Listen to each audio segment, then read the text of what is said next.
নমস্কার বন্ধুরা, শ্রাবন্তী দেবী রেসিপিতে আবার আপনাদেরকে স্বাগত জানাই। আজকে এই রেসিপিটা আপনাদের জন্য। দেখুন, এখানে আমি নিয়ে নিয়েছি একটা পেঁপে, খুব বড় সাইজের পেঁপেটাকে আমি টোকলাটা ছুলিয়ে ভালো করে ধুয়ে নিয়েছি এবং ভিতরের বিচিগুলোকেও কিন্তু ফেলে দিয়েছি। এবার আমি একটা গ্রেটার মেশিনের সাহায্যে পুরো পেঁপেটাকে কুড়িয়ে নেব। তো বন্ধুরা, আজকের ভিডিওটা অবশ্যই পুরোটা দেখার অনুরোধ রইল আপনাদের কাছে। এভাবে গ্রেটারের সাহায্যে পুরো পেঁপেটাকে কিন্তু আমি কুড়িয়ে নেব। পেঁপে একটু শক্ত হয়, তো একটু আস্তে আস্তে আপনারা ধৈর্য ধরে কুড়িয়ে নেবেন পুরো পেঁপেটাকে। এটার একটা আমি রেসিপি তৈরি করছি, সেটাই আপনাদের সাথে শেয়ার করব। দেখুন, এইভাবে আমি গ্রেটারের সাহায্যে পুরো পেঁপেটাকে কিন্তু কুড়িয়ে নেব। অবশ্যই খেয়াল রাখবেন যাতে বিচি না থাকে, বিচিগুলো সব ফেলে দেবেন পেঁপের ভিতর থেকে। বিচিগুলো সব ফেলে দিয়ে সুন্দরভাবে আমি কিন্তু পেঁপেটাকে কুড়িয়ে নিচ্ছি। এই দেখুন, এইভাবে। চলুন পুরো পেঁপেটাকে কুড়িয়ে নেওয়া যাক। এই দেখুন, পুরোটা আমি এইভাবে গ্রেটার মেশিন দিয়ে কুড়িয়ে নিলাম। এবার এটাতে আমি একটুখানি লবণ মাখিয়ে রেখে দেব, এতে পেঁপেটা বেশ একটু নরম হয়ে যাবে।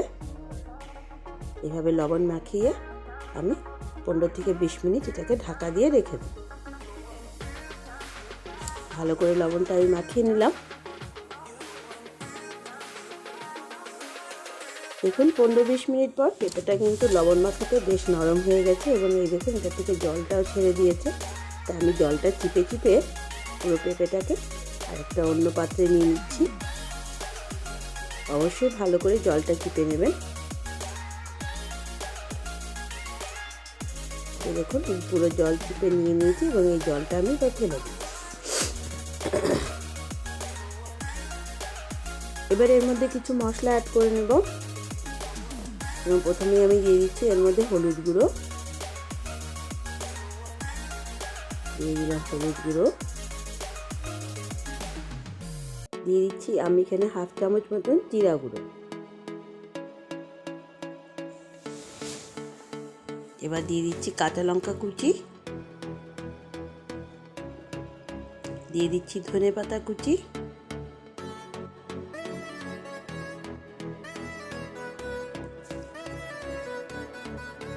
এবার দিয়ে দিব সামান্য একটুখানি চিনি। এবার ভালো করে এই উপকরণগুলো পেঁপের সাথে আমি মিশিয়ে নেব। এবার এর মধ্যে দিয়ে দিচ্ছি আমি বেসন। বেসনটা অবশ্যই আপনারা প্রথমে বেশি দেবেন না, পরিমাণ মতো বুঝে বুঝে বেসনটা দিয়ে ভালো করে এটাকে মিক্সড করে নিতে হবে। আর যদি মনে হয় একটু জল দিতে হবে, অবশ্যই একটুখানি জল এর মধ্যে অ্যাড করবেন। তো বন্ধুরা, আপনারা যারা যারা আমাদের চ্যানেলটিকে দেখছেন অবশ্যই লাইক করুন, শেয়ার করুন আপনাদের বন্ধুবান্ধবদের সাথে। সাবস্ক্রাইব করলে অবশ্যই বেল আইকনটি প্রেস করতে ভুলবেন না এবং পুরো ভিডিওটা দেখার কিন্তু অনুরোধ রইল। দেখুন, আমিও কিন্তু একটুখানি জল অ্যাড করেছি। জলটা অ্যাড না করলে সেই বড়ার শেপটা এটার করা যাবে না। আজকে যে রেসিপিটা তৈরি করছি সেটা হচ্ছে পেঁপের কোপ্তা। এই দেখুন, ভালো করে মিক্সড করে নিয়েছি। যদি মনে করেন আপনারা বেসন আর একটু লাগবে তো অবশ্যই দেবেন। দিয়ে ভালো করে মিশিয়ে নিয়ে বেশ একটু গোল গোল করে বড়ার শেপ তৈরি করে নেবেন। এই দেখুন, আমার এটা মাখা হয়ে গেছে। এবার আমি এগুলো বড়ার শেপে তৈরি করে নেব।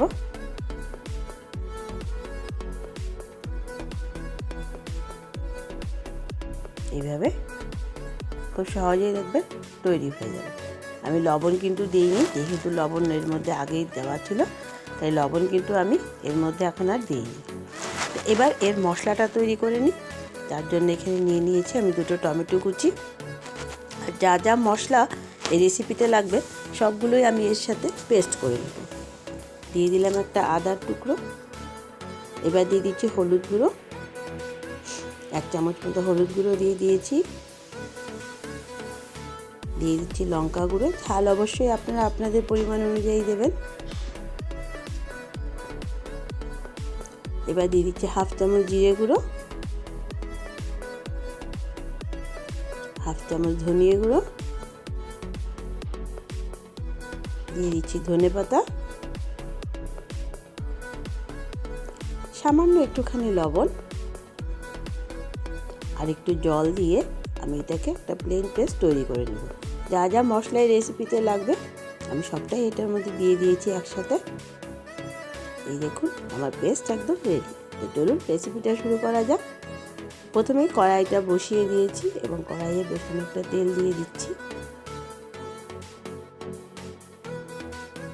তেলটা গরম হয়ে এলে আমি যে পেঁপের বড়াগুলো তৈরি করে নিয়েছি সেগুলো এক এক করে এর মধ্যে ভেজে নেব। বেশ একটু লাল লাল করে বড়াগুলোকে ভেজে নেব। অসাধারণ নিরামিষ একটা রেসিপি, অবশ্যই আপনারা এটা বাড়িতে ট্রাই করবেন। সবসময় একরকমই খেতে তো ভালো লাগে না, একটু অন্যরকমভাবে বানিয়ে নেবেন, দেখবেন দারুণ লাগবে খেতে। তো চলুন এটা একটা সাইড হতে দিই। একটা সাইড হয়ে গেলে আবার উল্টে দিয়ে আরেকটা সাইডও বেশ একটু লাল লাল করে ভেজে নেব। এই দেখুন একটা সাইড হয়ে গেছে, খুন্তি দিয়ে খোঁচা দিলে উল্টে যাচ্ছে। এটাকে উল্টে দেব, দিয়ে আরেকটা সাইডও এভাবে লাল করে ভেজে নেব।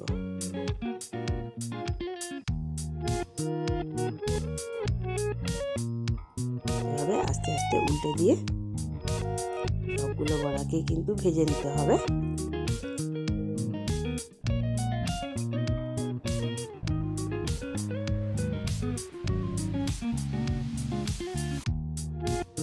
দেখুন আমি এক এক করে সবগুলোকে উল্টে দিলাম। এবার দুদিক ভালো করে লাল করে ভেজে নেব। আমার বড়াগুলো ভাজা হয়ে গেছে, এগুলোকে এবার আমি তুলে নিই, নিয়ে বাকিগুলো আমি ভেজে নেব।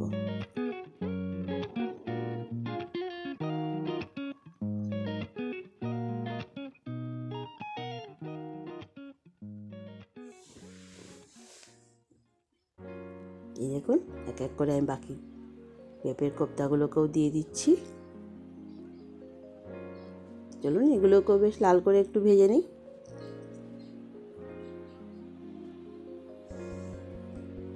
এগুলো আমার বেশ ভাজা হয়ে গেছে, আমি এগুলোকে এবার তুলে নিব।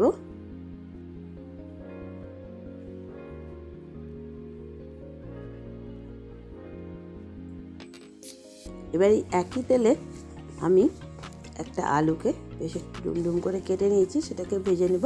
আপনারা চাইলে আলু ছাড়াও করতে পারেন, আবার আলু দিয়েও করতে পারেন, কোনো অসুবিধা নেই। আলু যদি খেতে না চান, খালি খালি পেঁপের কোপ্তাগুলোকেও আপনারা তরকারি বানিয়ে খেতে পারেন, সেটাও খেতে ভালো লাগবে। তো আমি আলুগুলোকে বেশ একটু লাল লাল করে ভেজে নেওয়ার জন্য সামান্য একটুখানি লবণ দিয়ে ভালো করে ভেজে নিচ্ছি।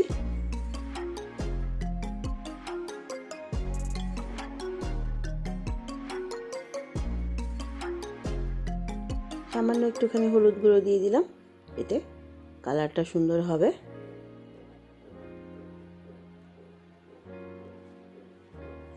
চলুন আলুগুলোকে ভেজে নেওয়া যাক। দেখুন আলুগুলো আমার বেশ একটু ভাজা হয়ে গেছে, এবার আমি এগুলোকে তুলে নেব।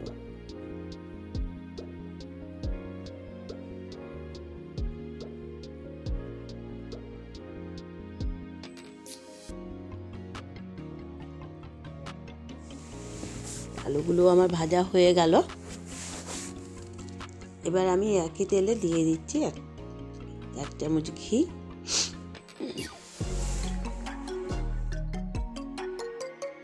এবার আমি এর মধ্যে দিয়ে দেব ফোড়ন। ফোড়ন আমি দিয়ে দিচ্ছি একটা তেজপাতা, আর দিয়ে দিচ্ছি সাদা জিরে। ঘিটা দিলে বেশ একটা সুন্দর স্মেল হবে, তাই আমি ঘিটা অ্যাড করলাম। এবার ফোড়নটা বেশ একটু লাল করে নিব, নিয়ে আমি যে মশলার পেস্টটা তৈরি করেছিলাম সেটা এর মধ্যে দিয়ে দেব। আপনারা যদি আলু দিতে না চান, বড়া ভাজার পর অবশ্যই আপনারা ফোড়ন দিয়ে মশলা দিয়ে ভেজে নিতে পারেন। এবার ভালো করে মশলাটাকে ভেজে নিতে হবে। এই দেখুন মশলার থেকে আস্তে আস্তে কিন্তু জলগুলো শুকিয়ে যাচ্ছে।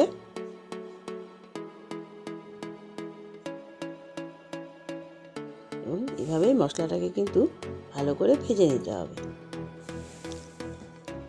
এবার এর মধ্যে আমি দিয়ে দিচ্ছি 1 চামচ পরিমাণে কাশ্মীরি লঙ্কার গুঁড়ো, কালারটা আর একটু সুন্দর হওয়ার জন্য। আর দিয়ে দিচ্ছি 1 চামচ মতো চিনি, যেহেতু নিরামিষ রেসিপি একটু চিনি না দিলে ভালো লাগে না। আর দিয়ে দিব পরিমাণ মতো লবণ। লবণ অবশ্যই আপনারা বুঝে দেবেন, কেননা মশলার পেস্টেও লবণ গেছে, আলু ভাজাতেও লবণ গেছে, এবং পেঁপের যে আমরা কোপ্তাগুলো রেডি করেছি তার মধ্যেও লবণ ছিল। তো অবশ্যই লবণটা আপনারা আপনাদের আন্দাজ অনুযায়ী দেবেন। এবার আবারও ভালো করে মশলাটাকে ভেজে নিচ্ছি।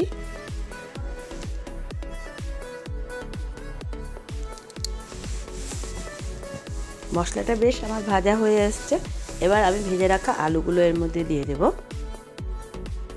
যাতে আলুগুলো মশলার সাথে আর একটু ভাজা হয়ে যায়।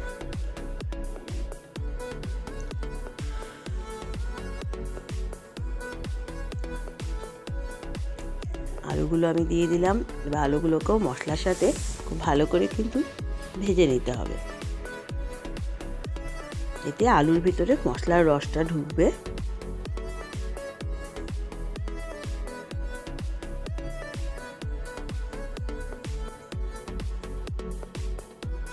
আলুগুলো আমার সুন্দর ভাজা হয়ে গেছে এবং মশলাটার থেকেও দেখুন সুন্দর তেল ছাড়তে শুরু করে দিয়েছে। পুরো জলটা মশলা শুকিয়ে গেল, দেখতেই পাচ্ছেন। এবার আমি এর মধ্যে জল দিয়ে দেব।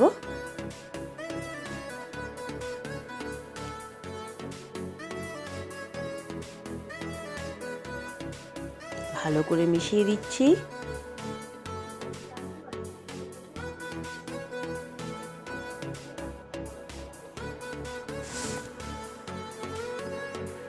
আর একটুখানি জল দিয়ে দিব, কেননা আলুটা ভালো সেদ্ধ হতে হবে।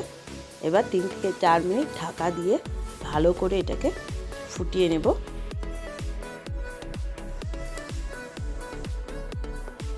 এই দেখুন 3 থেকে 4 মিনিট পর আমি ঢাকাটা খুলছি এবং দেখে নিই আলুগুলো সেদ্ধ হয়েছে কিনা।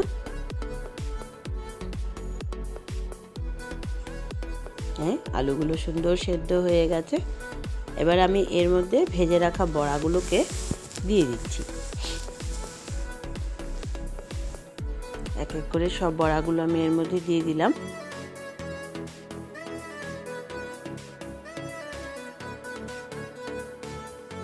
দিয়ে আমি আবারও এটাকে 2-1 মিনিট রান্না করে নেব। এবার এর মধ্যে দিয়ে দিচ্ছি গরম মশলা। এটা আমার বাড়িতে বানানো, আমি একটুখানি ভিজিয়ে রেখেছিলাম। গরম মশলাটা দিয়ে দিলাম। আবার একটু ঢাকা দিয়ে দিব, যাতে গরম মশলার স্মেলটা চলে না যায়, আর গ্যাসটাকেও অফ করে দেব। এটা আমার রেডি হয়ে গেল পেঁপের কোপ্তা। এবার 2-3টে কাঁচা লঙ্কা উপর দিয়ে এটাকে নামিয়ে নেব। এই দেখুন আমার রেসিপি একদম রেডি। একটু ঝোল ঝোল নামাবো, খেতে দারুণ লাগে এই ঝোলটা। এই দেখুন আমার পেঁপের কোপ্তা একদম রেডি। অবশ্যই আপনারা এটা বাড়িতে ট্রাই করবেন এবং গরম গরম সবাইকে পরিবেশন করবেন। অবশ্যই আমাকে জানাবেন কমেন্টে কেমন হয়েছে। সবাই ভালো থাকবেন, ততক্ষণের জন্য ধন্যবাদ।